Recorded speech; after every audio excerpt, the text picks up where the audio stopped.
The contour lines on topographic maps like this one indicate slope and elevation.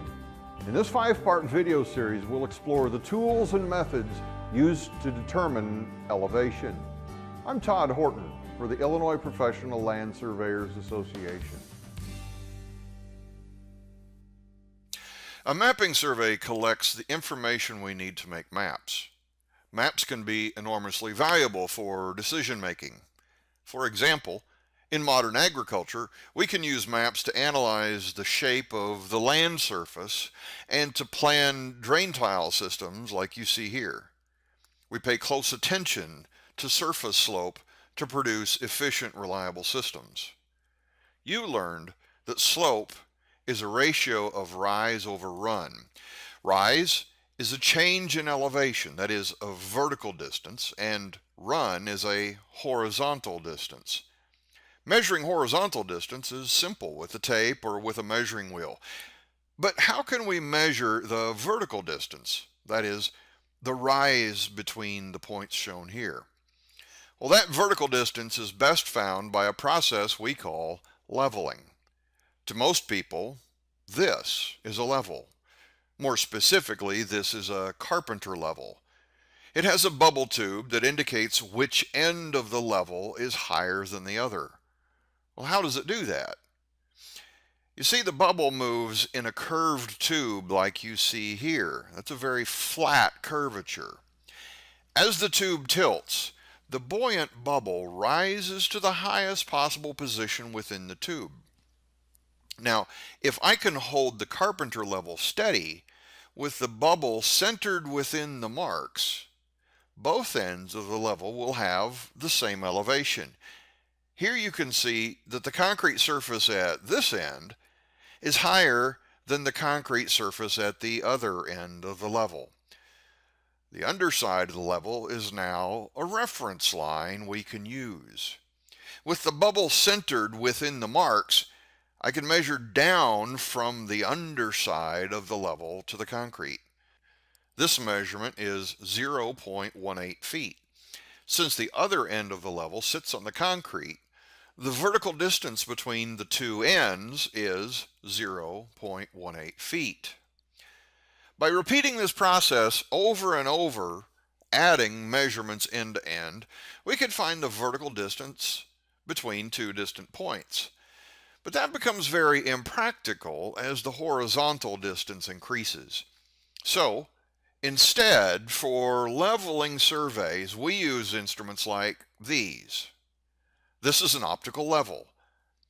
It's basically a telescope that can be oriented to create a horizontal or level line of sight. Well, how does that work?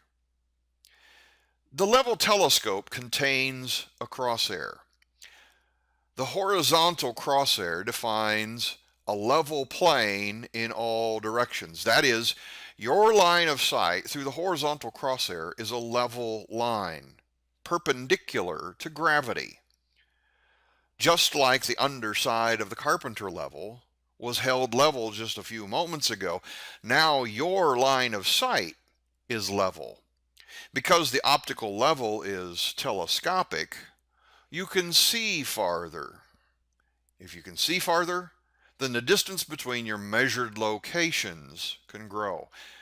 To measure elevation difference with an optical level, we also need a level rod. This one is graduated in decimal feet upward from 0 at the bottom. The difference in two rod readings taken from the same instrument location equals the elevation difference. Now here are some examples of optical levels. This dumpy level was made around 1915. Notice how long the telescope is. Using the 4 adjusting screws in the instrument base, a surveyor would level the instrument in 2 directions, centering the bubble in its cylindrical tube. The tilting level represented the next generation of leveling precision. This one was manufactured in the 1940s.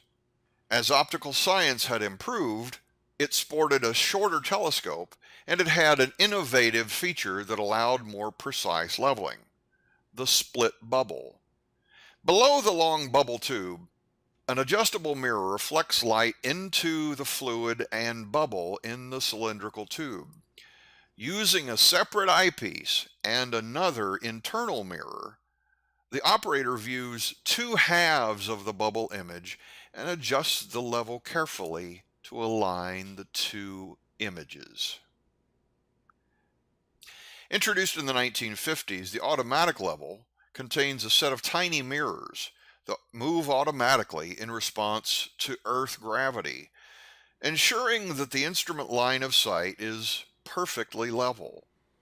If the instrument settles during use, this automatic compensator simultaneously adjusts the line of sight back to the horizontal plane. Here you can see the top of the mechanism moving as the instrument is tilted. Because they contain compensators, automatic levels can give greater precision than older uncompensated instruments can. With the advent of inexpensive laser devices, the rotary laser level has made some leveling surveys possible with only a single surveyor. A revolving mirror produces a horizontal plane of laser light. A laser detector on a special leveling rod enables measurement at each desired location. Farm drain tile installation equipment commonly uses a laser plane to control the pipe depth, ensuring proper slopes and efficient drainage. For high precision, digital levels with advanced internal compensators read the barcode on a special rod while simultaneously collecting atmospheric pressure and temperature readings. Each of these methods creates a horizontal or level line.